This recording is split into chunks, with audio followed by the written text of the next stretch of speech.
बिस्मिल्लाहिर्रहमानिर्रहीम। अस्सलाम वालेकुम। Welcome to journey of learn knowledge. आज का हमारा लेक्चर है lecture number 8।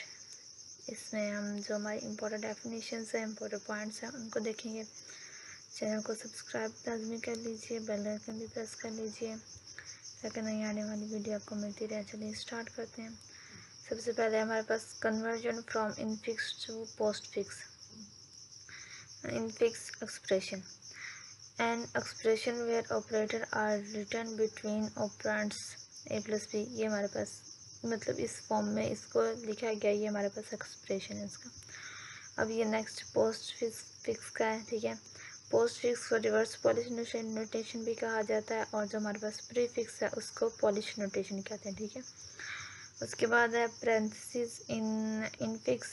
Parentheses are used in infix expression to change operator precedence।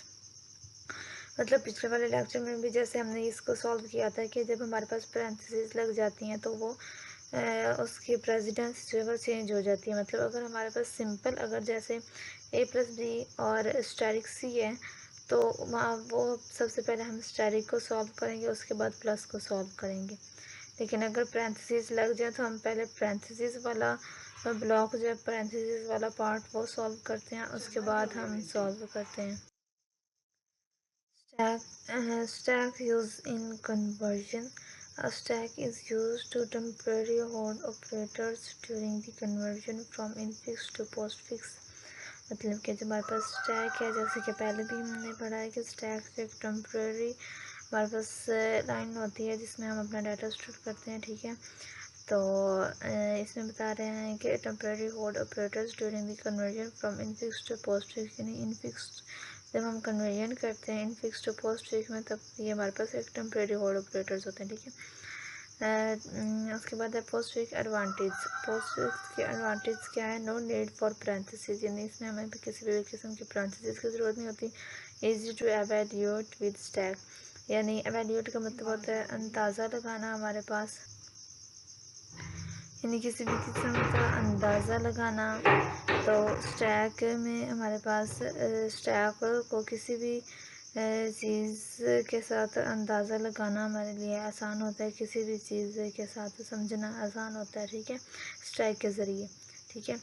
Operators appear in the exact order of execution, यानी जब हमारे पास ऑपरेटर्स अपेयर होते हैं तो उनको एग्जैक्ट ऑर्डर में एग्जीक्यूट करना हमारे लिए आसान होता है, ठीक है। Operator precedence.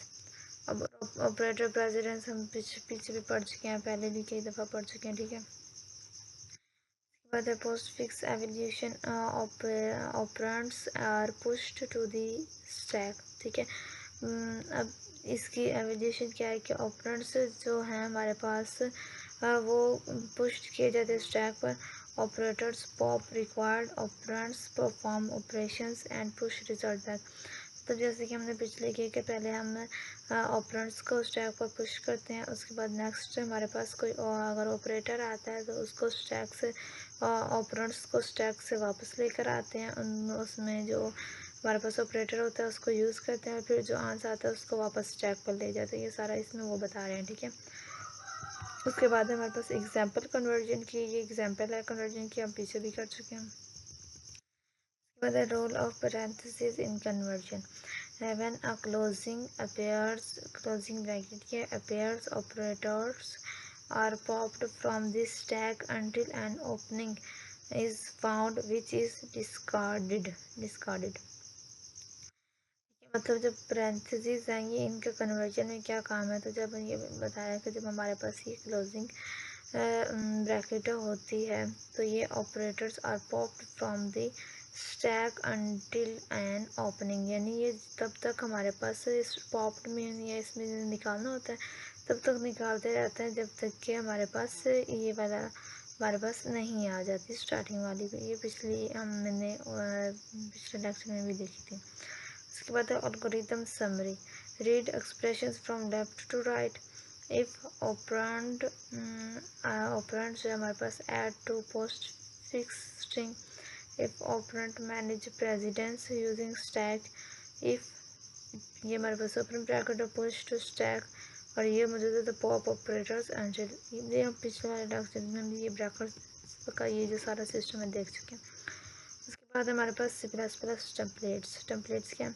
A generic blueprint that allows creation of function और classes for any data type.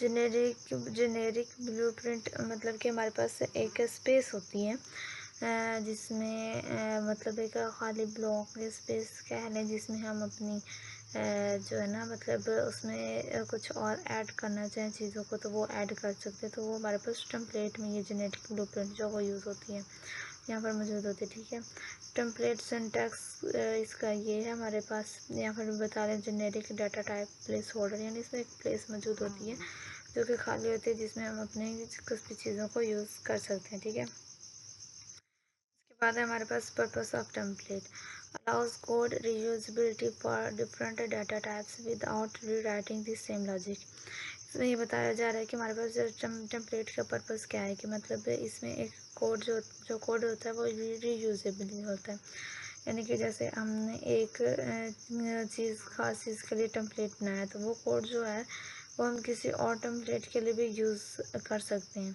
बस उसमें थोड़ी ग्राफिक चेंजिंग अगर करनी है तो उसके लिहाज से हम उस कोड में तो कोई थोड़ी बहुत चेंजिंग कर सकते हैं। बाकी वो सारा का सारा अगर एक टेम्पलेट का हमने कोड क्रिएट किया है तो उसी कोड को हम दोबारा से जितनी बार चाहें यूज़ कर सकते हैं। ठीक है, उसमें अगर कोई ग्राफिक कलरिंग वगैरह की हमने चेंजिंग करनी है तो वो बस कर सकते हैं, बाकी टेम्पलेट तो क्रिएट हो चुका ना। आगे ये टेम्पलेट क्लास का एक सिंटैक्स है पूरा। ठीक है, उसके बाद है जेनेरिक टाइप, ये पहले भी कर चुके कि represents a place holder data type that is replaced with a specific type eight compile time. ठीक है, मतलब एक हमारे पास एक स्पेसिफिक प्लेस होल्डर होता है जहाँ पे data type that is replaced with a specific type. मतलब एक हमारे पास खाली बॉक्स या खाली जगह मौजूद होती है जिसमें हम अपनी जो है कोई भी डाटा कोई भी चीज़ है उस वहाँ पे हम अपनी प्लेस कर सकते हैं। ठीक है, जैसे इंट चार प्लॉट, ठीक है, चार नहीं प्लॉट, ठीक है, करैक्टर। ठीक है, उसके बाद हमारे पास स्टैक टेम्पलेट यूज़। अब इसका स्टैक में किस तरह से टेम्पलेट यूज़ होता है या उसका तरीक़ाकार आ गया। ठीक है, उसके बाद करैक्टर। ठीक है, मीन्स मतलब creates a stack of integers. उसके बाद हमारे पास create a stack of characters. उसका मेथड आ गया कि किस तरह से हम इसको लिखते हैं। ठीक है, उसके बाद हमारे पास push function adds an element to the stack returns 1 if successful 0 if stack overflow. मतलब हमारे पास जब हम पुश फंक्शन वो होगा जब हम इसमें अपने स्टैक में पुश करते रहते हैं, एलिमेंट्स को पुश करते रहते हैं, तो हमारे पास अगर और ठीक चल रहा है अभी तो 1 आ जाएगा, अगर वो ओवरफ्लो हो जाएगा तो 0 हो जाएगा। ठीक है, उसके बाद पॉप फंक्शन, पॉप में निकालना होता है, रिमूव करना निकालना, तो रिमूव करते हैं यानी इसको अंडर फ्लो कहते हैं, कि जब तक सबके सब एलिमेंट्स बाहर निकल नहीं आते स्टैक से तब तक वो पॉप फंक्शन चलता रहेगा। ठीक है, और इसके बाद empty function returns 1 true if stack is empty otherwise 0 false. मतलब हमारे पास हम चेक करें एम्प्टी फंक्शन तो वो अगर हमारे पास एम्प्टी है तो वो हमें बता देगा कि ठीक है ये एम्प्टी है, 1 रिटर्न हो जाएगा, और अगर वो हमारे पास एम्प्टी नहीं है तो 0 होगा। उसके बाद है constructor stack initialize the stack by setting top equal -1 and allocating memory dynamically. ये स्टैक का कंस्ट्रक्टर मोड होता है एक, जिसमें जो इनिशियली तौर पर बिल्कुल खाली होता है, एम्प्टी होता है। ठीक है, और उसकी जो मेमोरी स्पेस होती है वो -1 हम अक्सर सेट -1 होती है। उसके बाद अगर फिर भी हमें जब हम यूज़ करते हैं तो वो जब मेंबर्स उसमें कुछ भी डाटा ऐड होता है तो वो उस हिसाब से अपनी मेमोरी खुद ही सेट कर लेता है। ठीक है, कंस्ट्रक्टर मोड में स्टैक जब ये स्टार्टिंग पॉइंट पर होता है बिल्कुल। उसके बाद दिस स्ट्रक्चर है स्टैक की pre allocated memory when the object is destroyed. मतलब जब सारा काम हो जाता है अच्छे से, स्टैक पर सारा काम कवर हो गया, उसके बाद सारे डाटा को स्टोर वगैरह करके सब काम क्लियर करने के बाद ये सब कुछ जो है वो ख़त्म कर देता है, क्योंकि स्टैक सिर्फ टेम्परेरी है, परमानेंटली नहीं है। तो सारे डाटा वगैरह को जो स्टोर किया होता है उस सबको ख़त्म कर देता है जब हमारा काम हो जाता है। तो उसके बाद है dynamic memory allocation in template stack nodes equal new. अब इसमें डायनामिक मेमोरी जो एलोकेशन टेम्पलेट स्टैक की बताई गई है, ठीक है। Dynamically allocates space for stack elements of type T. मतलब इसमें जब हमने स्पेस या साइज़ क्या है, जैसे यहाँ पे ये बताया गया है कि किस तरह ये मैक्स स्टैक साइज़, ठीक है, किस तरह से साइज़ टेम्पलेट के लिए फिक्स किया जाता है, ठीक है। उसके बाद मतलब एक मेमोरी है ना, जो स्टैक में मेमोरी जो होती है वो हमारे पास जब भी हमने यूज़ करनी होती है ना, तो वो जब कब जो डाटा स्टोर करता है तो उसके मुताबिक वो मेमोरी बना लेता है खुद ब खुद। उसके बाद स्टैक ओवरफ्लो। ओवरफ्लो का मतलब क्या है कि यानी हमारे पास अगर हम डाटा पुश करते जा रहे हैं तो वो डाटा ज़्यादा हो रहा है उससे, तो वो ओवरफ्लो हो जाएगा। उसके बाद हम उसमें कुछ और ऐड नहीं कर सकते, कोई न्यू डाटा ऐड नहीं कर सकते। बिल्कुल ऐसे ही कोई जग या पानी गिलास जो पानी से भरा हुआ है, तो एक गिलास भरा हुआ है तो उसमें आप और पानी तो नहीं डाल सकते ना, बहने लग जाएगा, ठीक है। बिल्कुल इसी तरह स्टैक अंडरफ्लो का मतलब है कि जब हम बिल्कुल एम्प्टी होता है, मतलब कि जब स्टैक से हमने सारी चीज़ें पॉप्ड कर ली हैं, निकाल ली हैं, तो उसके बाद उसके अंदर कुछ भी नहीं रहा, तो एम्प्टी हो गया, तो अंडरफ्लो हो गया। उसके बाद हमारे पास STL standard template library, a C++ library that provides predefined template classes for data structure like stack, queue, Q list etc, ठीक है। ये बिल्कुल STL स्टैंडर्ड टेम्पलेट लाइब्रेरी बिल्कुल इसी तरह काम करती है जैसे मतलब कि MS वर्ड में क्यू के साथ टूल बार है, ठीक है। उस क्यू के साथ टूल बार में हम अपने जो टूल्स हमने यूज़ करने होते हैं जल्दी में, वो टूल्स वहाँ पे रख देते हैं ताकि जब हमें जल्दी जल्दी काम करना हो तो वहाँ से हम अपने टूल्स को निकाल के इजीली यूज़ कर सकें, बजाय इसके बार बार मेन्यू में जाएं और मेन्यू में जाके हम वहाँ से निकालें। जैसे कि ये MS वर्ड होती है, ये सारे मेन्यू बार होती है, ठीक है। तो इसके अंदर से हम मेन्यू में जाएं और जाकर निकालें टूल्स को, फिर यूज़ करें। उसके बजाय हम यहाँ पे ये जो QSS टूल बार है इस यहाँ पर रख देते हैं, तो वहाँ से इजीली यूज़ कर लेते हैं, ठीक है। तो इनका भी यही है, ये स्टैंडर्ड टेम्पलेट लाइब्रेरी वही है जब कंपाइल या C+ में कोड कंपाइल या चीज़ों को किया जाता है, तो वहाँ पर ये सारी चीज़ें मौजूद होती है जहाँ से हम इजीली यूज़ कर सकते हैं, ठीक है। वैसे अब MS वर्ड, पावर पॉइंट और हमारे पास दूसरा एक्सेल, वो सारी चीज़ें, ये सब लेक्चर्स भी हमारे चैनल पर मौजूद है। अगर आप वो देखना चाहें तो काफ़ी बेनिफिट है, सारी चीज़ें डिटेल में समझाई हुई हैं वहाँ पर, ओके। नेक्स्ट है हमारे पास advantage of templates, usability, type safety, less code duplication, compile generates type specific code automatically. Reusability, जैसे कि पहले बताया कि एक टेम्पलेट के लिए हमने कोड बनाया तो उसमें कुछ स्पेसिफिक चेंजिंग अगर हमने करनी तो कर लेंगे, लेकिन हम वो कोड कई और टेम्पलेट्स बनाने के लिए भी यूज़ कर सकते हैं। टाइप सेफ्टी ज़ाहिर है, हमने एक कोड बनाया उस पर जितना टाइम लग गया, उसके बाद हमें और टाइप करने की ज़रूरत ही नहीं है, नए सिरे से सारा कोड खुद टाइप करना डिटेल में, वो ज़रूरत नहीं, बस उसमें स्पेसिफिक जो चेंजिंग करनी है वो टाइप करेंगे, बस टाइप सेफ्टी है, ठीक है।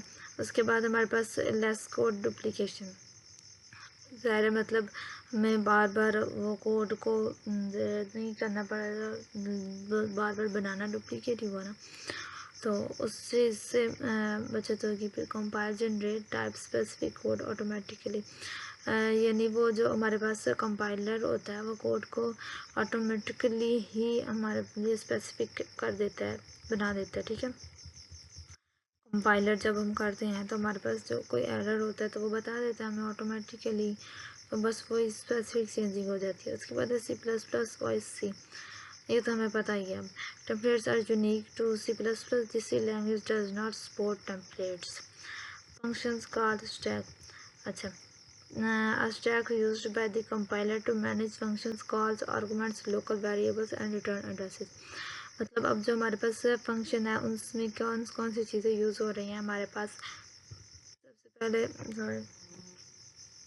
सबसे पहले तो हमारे पास आर्गुमेंट्स हैं, लोकल वेरिएबल्स हैं और रिटर्न एड्रेसेस हैं। मतलब एक तो उसमें हमारे पास आर्गुमेंट्स जो हमारे डाटा वगैरह होते हैं, फिर लोकल वेरिएबल्स होते हैं, फिर जिस एड्रेस से वो चीज़ होती है उस एड्रेस पर वापस भी ले जाना होता है डाटा वगैरह को, रिटर्न एड्रेस।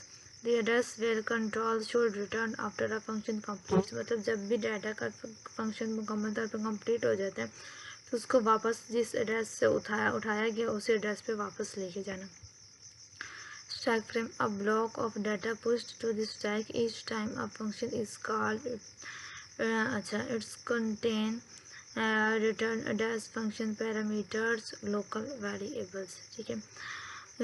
अब इसमें ये क्या कर रहा है कि अब block of data pushed to the stack each time a function is called, मतलब एक स्टैक में एक ना बॉक्स मौजूद होता है जिसमें सारा जो डाटा होता है वो मौजूद होता है कि हमें इस जो काम अभी कर रहे हैं, जो प्रोग्राम करना, वो किस तरह से कैसे वर्क करेगा, क्या चीज़ें उसमें यूज़ हो रही हैं, हर तरह का फंक्शन उस बॉक्स में मौजूद होता है।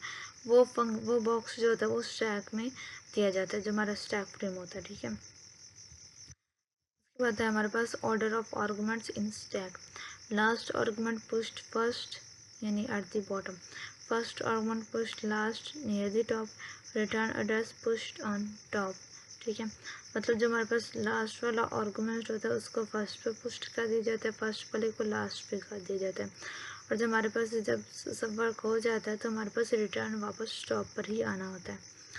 So the stack pointer are registered that points to the top of the stack in assembly, यानी कि हमारे पास जो स्टैक पॉइंटर एक लोकेशन होती है ना हमारे पास, तो वो यहाँ पे बता रहे हैं कि हमारे पास एक टॉप में एक पॉइंट मौजूद होता है जिसको स्टैक पॉइंटर कहा जाता है।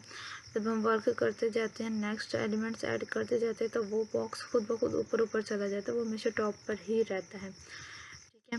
Function execution flow, push arguments and return addresses on to stack, execute function pop return address to resume the caller, मतलब अब फंक्शन को एग्जीक्यूट करने के जो हमारे पास हैं वो ये हैं कि push arguments and return addresses on to stack, ठीक है। जो हमारे पास आर्गुमेंट्स हम पुश कर रहे हैं उनको वापस स्टैक का जो एड्रेस है उधर लेके जाना, फिर उनको एग्जीक्यूट करना, और फिर pop return address to resume the caller, यानी काम करने के बाद उनको वापस उनके डेस्क निकाल कर काम करने के बाद वापस उनके डेस्क तक पहुंचाना। Run time environment, the system memory structure during program execution includes code, static data, stack and heap, यानी रन टाइम जो हमारे पास इन्वायरमेंट है, यानी जब भी हम किसी भी प्रोग्राम में, जैसे कि किसी भी सी प्लस प्लस के, जैसे C plus plus dev C plus plus है हमारे पास, उसमें जैसे कोड कंपाइल करते हैं तो उनमें रन करते हैं तो उनमें जिस चीज़ की ज़रूरत होती है वो हमारे पास कोड होता है, स्टैटिक डाटा होता है, स्टैक होता है एंड हीप होता है, ठीक है। ठीक हो गया। इसके बाद हमारे पास memory layout of a process, इसमें code, static data, stack, heap वही चीज़ आ गई, ठीक है। ये है कि यहाँ पे देखते हैं कि static data structure contains global and static variables, जैसे कि मिसाल के तौर पर एक प्रोग्राम लिखा है और उस प्रोग्राम में हमने लिखा है कि क्लास में हमारे पास 7 स्टूडेंट्स हैं, ठीक है। अब वो जो 7 है वो हमारे पास फिक्स है, तो वो हमारे पास स्टैटिक डाटा है, ठीक है। अगर हम उसको चेंज करेंगे तो फिर वो हमारे पास स्टैटिक डाटा नहीं होगा। एक प्रोग्राम ने हमने 7 ही रखे हैं तो ठीक है, डन हो गया, प्रोग्राम सेट कर दिया हमने, तो वो 7 जो हमारे पास है वो शुरू से, क्योंकि हमने पहले फिक्स कर लिया, उसके बाद चेंज भी नहीं करना है हमने, तो एक फिक्स पॉइंट है, फिक्स वैल्यू है, तो वो हमारे पास स्टैटिक डाटा है, ठीक है।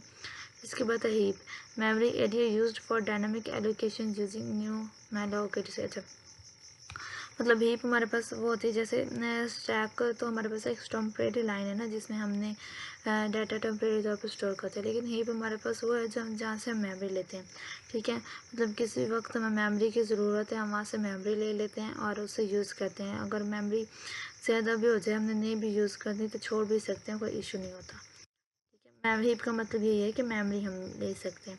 उसके process a program in execution that occupies it on memory space, process का आपको पता था है प्रोसेसर क्या होता है, और प्रोसेस यानी अपनी आप स्पेस मौजूद होती है जिस पर हम वर्क करते हैं।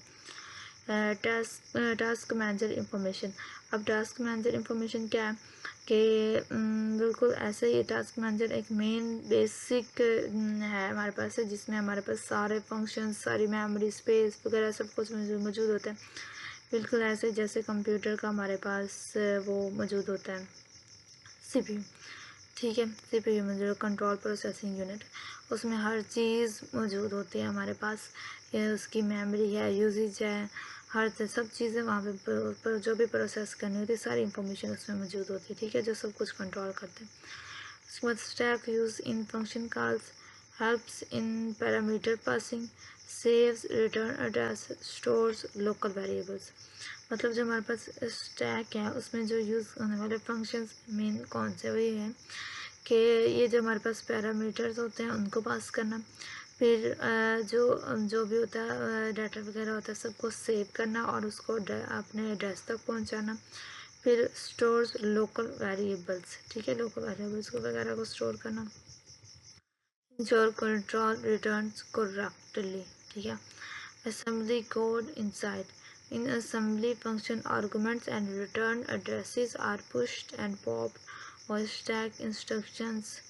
ठीक है, अब जो हमारे पास कोड assembly code inside है उसमें क्या कहा जा रहा है कि function arguments and return addresses are pushed and pop और स्टैक इंस्ट्रक्शन। यानी स्टैक के इंस्ट्रक्शंस के मुताबिक हमारे पास जो हमारे आर्गुमेंट्स यानी डाटा वगैरह होता है उसको एड्रेस पर रिटर्न किया जाता है, पुश किया जाता है, पॉप जाता है इस सब। ठीक है, उसके बाद है रन टाइम स्टैक पर्पस।